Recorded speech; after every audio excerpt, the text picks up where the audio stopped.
فاذكروني أذكركم واشكروا لي ولا تكفرون۔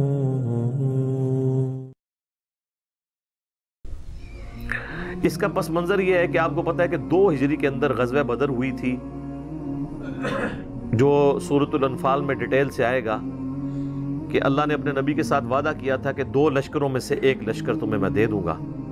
ایک ابو سفیان کا لشکر تھا جو کہ شام سے تجارت کرنے کے بعد مکے واپس آ رہا تھا، اور ظاہر ہے کہ مکے والوں نے مسلمانوں کی جدادیں وہاں پہ قبضہ کر لی تھی، اس کے بدلے میں مسلمانوں کو اجازت دی گئی کہ اب ان کا مال بھی تم لوٹ سکتے ہو بدلے کے طور پہ، قصاص۔ اس لیے مسلمان جو ہیں وہ جب ایک نہتے لشکر کو لوٹنے کے لیے گھر سے نکلے تو ظاہر ہے جس کے ہاتھ میں کوئی ڈنڈا تھا، کوئی کسی کے ہاتھ میں کوئی چھڑی تھی، وہ لے کے نکلا۔ تلواروں سے تو نکلے نہیں تھے کیونکہ وہ لشکر تو ایک تجارتی قافلہ تھا جس کے اندر تلواریں وغیرہ تو نہیں ہوتی تھی، لیکن راستے میں اللہ تعالیٰ نے فیصلہ کر دیا کہ بھئی یہ تو ہم اب تمہیں جو ہے وہ کہیں اور تمہاری ٹکر کروائیں گے اور حق کا حق ہونا ظاہر کریں گے۔ ابو سفیان کو یہ جب بات پتہ چل گئی کہ اس طرح مسلمان ہمارے لشکر کو لوٹ سکتے ہیں تو اس نے اپنا راستہ بدل لیا اور پیرلل میں اس نے ایک قاصد بھجوا دیا مکہ شریف کے تمہارے تجارتی قافلے کو خطرہ ہے، کیونکہ ساری روزی روٹی اسی کے ساتھ جڑی ہوئی تھی ان کی۔ وہ سارے اپنا جو سامان دیتے تھے وہ بیچ کے شام میں، اور اس سے وہ پیسے یا اس کے جو بارٹر سسٹم تھا اس کے متبادل اور چیزیں لے کے آتے تھے۔ تو انہوں نے اپنے قافلے کے بچاؤ کے لیے پوری تیاری کر کے 1000 کا لشکر کیل کانٹے سے لیس، اسرے سے لیس لے آئے، اور یہاں مسلمان نہاتے تھے۔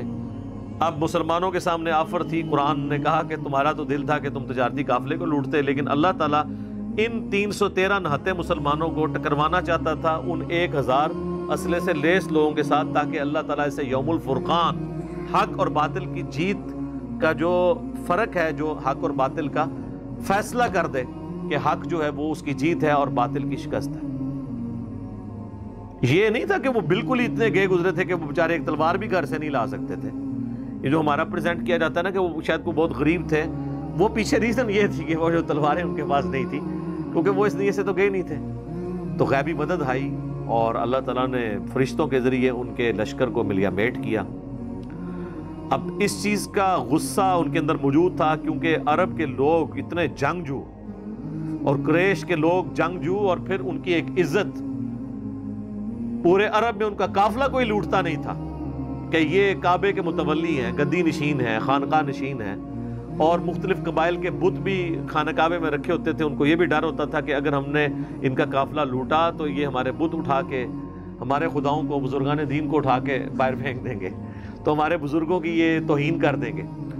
تو وہ اس ڈر سے قافلے نہیں تھے قریش کے لوٹے جاتے، یعنی یہ شاہی خاندان تھا پورے عرب کے اندر۔ اب اس شاہی خاندان کی اس طرح مٹی پلید ہو نہتے مسلمانوں کے ہاتھوں، جو خود بھی قریش میں سے تھے، مسلمان بھی ظاہر ہے قریش میں سے تھے، مہاجرین، تو اس شکست کا بدلہ وہ لینا چاہتے تھے۔ 70 بڑے بڑے سردار ان کے قتل ہو گئے تھے، جس میں ٹاپ آف دا لسٹ ابو جہل بھی مارا گیا تھا بدر کے اندر۔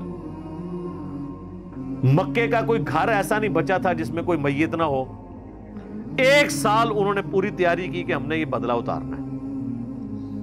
3 ہجری میں پھر وہ بدلہ اتارنے کے لیے پوری تیاری کے ساتھ 3000 کا لشکر لے کے آئے وہ، اور اس دفعہ وہ آتے ہوئے عورتوں اور بچوں کو بھی ساتھ لے کے آئے کہ اگر ہم بھاگنے لگے تو ہمیں اس چیز کا ڈر ہوگا کہ ہمارے بچے اور ہماری عورتیں مسلمانوں کے ہاتھ لگ جائیں گی، تو ہمیں اس غیرت کی وجہ سے جان تو ہم دے دیں گے لیکن ہم پیچھے نہیں ہٹیں گے۔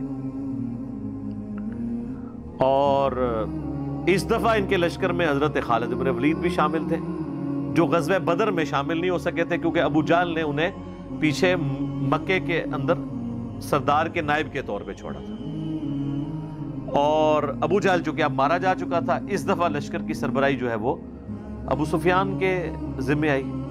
اب یہ اللہ کا کرنا ہے کہ بعد میں حضرت ابو سفیان نے بھی، حضرت خالد بن ولید نے بھی، دونوں نے اسلام قبول کر لیا رضی اللہ عنہما وعلیہم السلام۔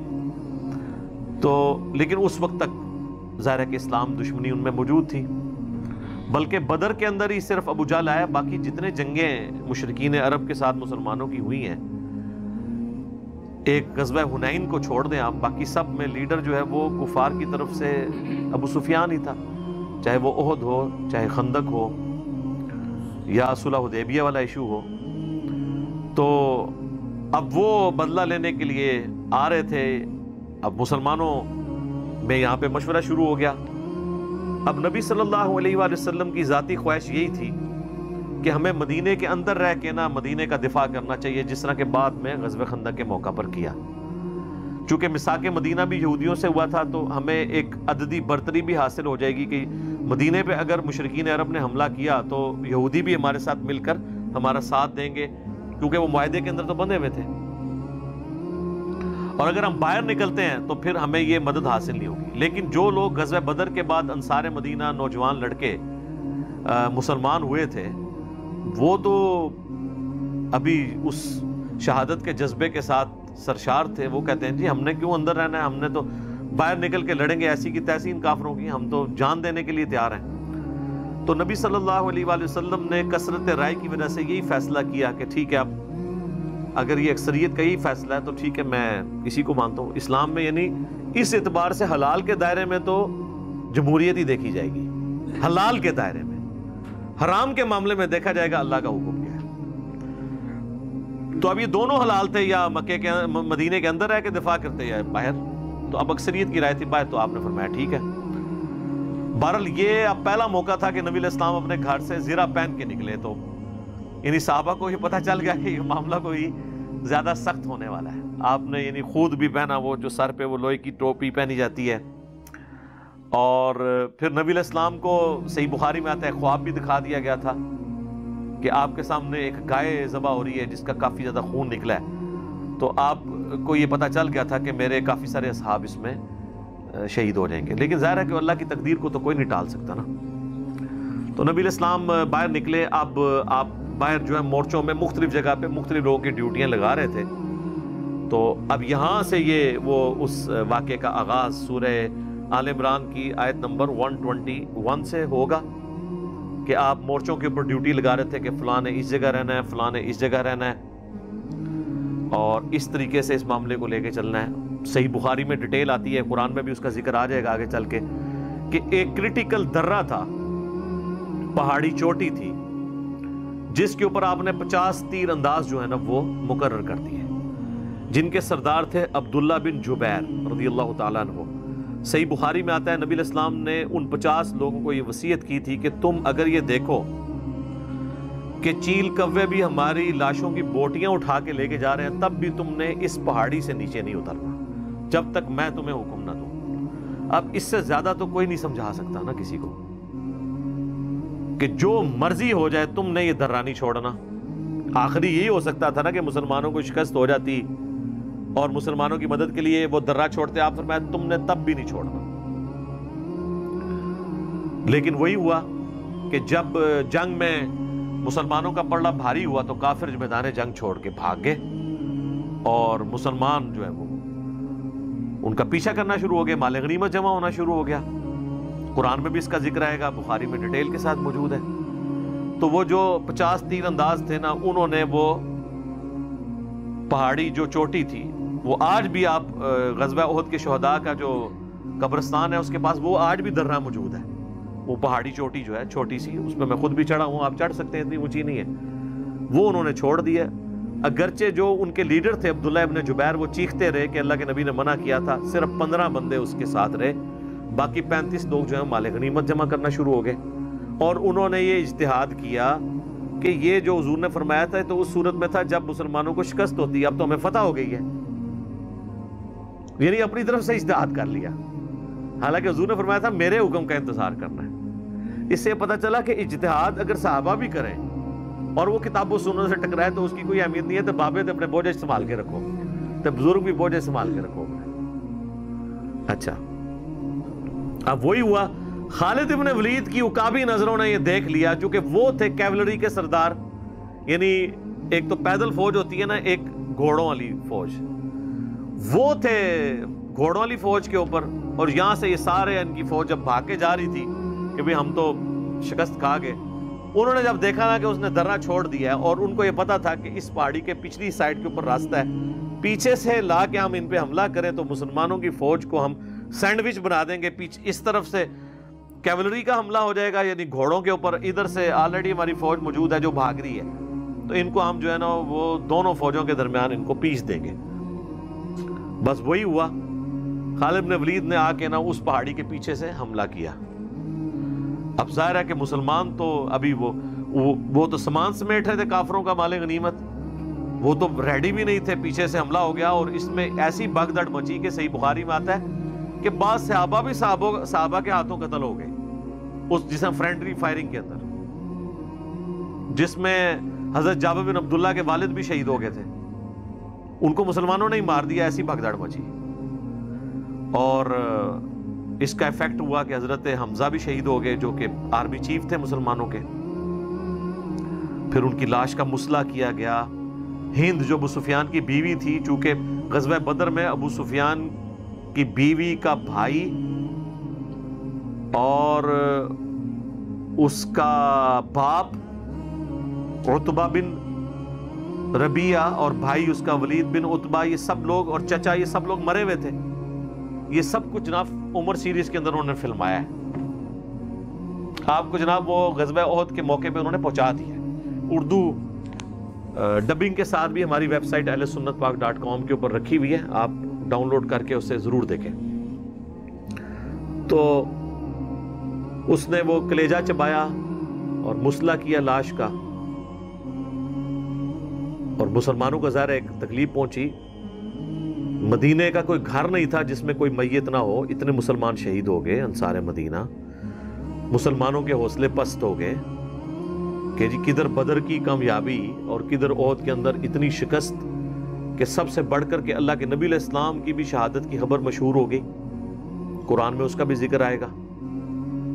حتیٰ کہ کئی صحابہ نے تلواریں پھینک دی کہ اب تو حضور ہی فوت ہو گئے, اب ہم نے کس کے لیے لڑنا ہے. تو اللہ نے فرمایا کہ بھئی نبی تو پہلے بھی گزرے ہیں, اگر نبی علیہ السلام فوت ہو جائیں یا جنگ میں قتل کر دیے جائیں تو کیا تم اپنے دین سے الٹے قدم پھر جاؤ گے؟ ایسا تو نہیں ہے. اللہ تعالیٰ تو زندہ ہے اور اس کے دین کو لے کے چلنا ہے. اللہ تعالیٰ کا دین نبیوں کا محتاج تو نہیں ہے, نبی تو آئے اور چلے گئے, دین تو ہمیشہ رہنا ہے. تو نبی علیہ السلام کے 4 مبارک دان یہ شہید ہو گئے کیونکہ آپ پہ ایسا حملہ ہوا کہ وہ آپ کا اپنا جو خود اوپر وہ لوہے کی ٹوپی پہنی تھی اس کے کنگرے جو ہے نا یوں اندر گال سے اندر چلے گئے, یہ دانت ٹوٹ گئے اور اتنا خون بہا کہ صحابہ کو لگا کہ بھئی حضور تو فوت ہو گئے. پھر بخاری مسلم میں آتا ہے کہ حضرت علی اور حضرت فاطمہ نے حضور کا زخم دھویا اور حضرت علی ڈھال کو الٹا کر کے اس میں پانی لے کے آئے, حضرت فاطمہ نے زخم دھویا. پھر حضرت فاطمہ نے سلام اللہ علیہا جب خون نہیں رکتا تھا تو انہوں نے ایک کپڑا جلا کے کاٹن کا اس کی راکھ رکھی, اس سے خون رکا. پھر آہستہ آہستہ یعنی معاملہ سیدھے ہوئے. اسی دوران حضرت طلحہ جو ہیں وہ اپنے ہاتھوں کے اوپر وہ تیر روکتے رہے جو نبی علیہ السلام کی طرف آ رہے تھے. ان کے ہاتھ جو ہے وہ ایک شل ہو گیا, پوری زندگی ان کا ایک ہاتھ یعنی ان کا نہیں تھا, اسی میں ہی ہوا اور جنت کما لی انہوں نے. اسی طریقے سے کئی انصاری صحابہ جو ہیں وہ حضور کو بچاتے بچاتے شہید ہو گئے یکے بعد دیگرے. اور پھر اسی دوران نبی علیہ السلام نے اور چند اصحاب نے جو آپ کے ساتھ تھے, حضرت ابوبکر, عمر, عثمان تو نہیں تھے, حضرت عثمان تو اس بھگدڑ میں جو ہے وہ فتنے کا شکار ہو گئے. فتنہ پنجابی والا نہیں, عربی والا, آزمائش کا. حضرت ابوبکر, عمر اور علی اور باقی چند سینئر صحابہ 12 کے قریب جو تھے حضور کے ساتھ تھے. تو پھر آپ پہاڑ کی طرف چڑھ گئے اور ادھر خالد بن ولید تو کہنے لگا کہ بھئی اب کام ان کا ختم ہی کر جائیں تاکہ مسئلہ ختم ہو جائے. ابو سفیان نے کہا کہ نہیں, یہ پہاڑ کے اوپر ہے, ہم اگر ان کا پیچھا کریں گے, یہ اوپر سے صرف پتھر بھی مارنا شروع کریں تو ہمیں نقصان ہو سکتا ہے. ہم نے بدلہ لینا تھا, لے لیا. تو پھر وہ واپس چلے گئے. پھر حضور علیہ السلام نے, صحیح بخاری میں آتا ہے, بعض اصحاب کو پیچھے بھیجا کہ تم نے جا کے اب ان کا تعاقب کرنا ہے, ایسا نہ ہو یہ پھر پلٹ کے واپس آ جائیں. تو اور یہ بھی ایک بہادری کی علامت تھی. پھر وہ پیچھا کرنے والے اصحاب میں بڑے بڑے صحاب حضرت علی اور باقی لوگ تھے جو پیچھے تک گئے. ان کے لیے بھی قرآن میں پھر اللہ تعالیٰ کی طرف سے آیا کہ یہ لوگ تھے جنہوں نے حضور کا ساتھ دیا اور کافروں پہ رعب ڈال دیا. پھر وہ واپس مڑ کے انہوں نے دیکھا نہیں ہے. اور بہرحال اس میں کئی غلطیاں ہوئی جس کا خمیازہ پھر مسلمانوں کو بھگتنا پڑا. حتیٰ کہ جو حضور علیہ السلام کے دانت شہید ہوئے اس وقت آپ علیہ السلام کی مبارک زبان سے بھی ایک بات نکلی کہ اللہ ایسی قوم کو کیسے ہدایت دے سکتا ہے جنہوں نے اپنے نبی کا چہرہ خون سے رنگ دیا. تو اللہ تعالیٰ نے سب سے پہلے جب گرفت فرمائی تو اپنے محبوب کے اوپر فرمائی لیس لک من الامر شیء. اے نبی آپ کو کوئی اختیار نہیں ہے کسی معاملے میں, اللہ چاہے تو ان کو معاف بھی کر دے.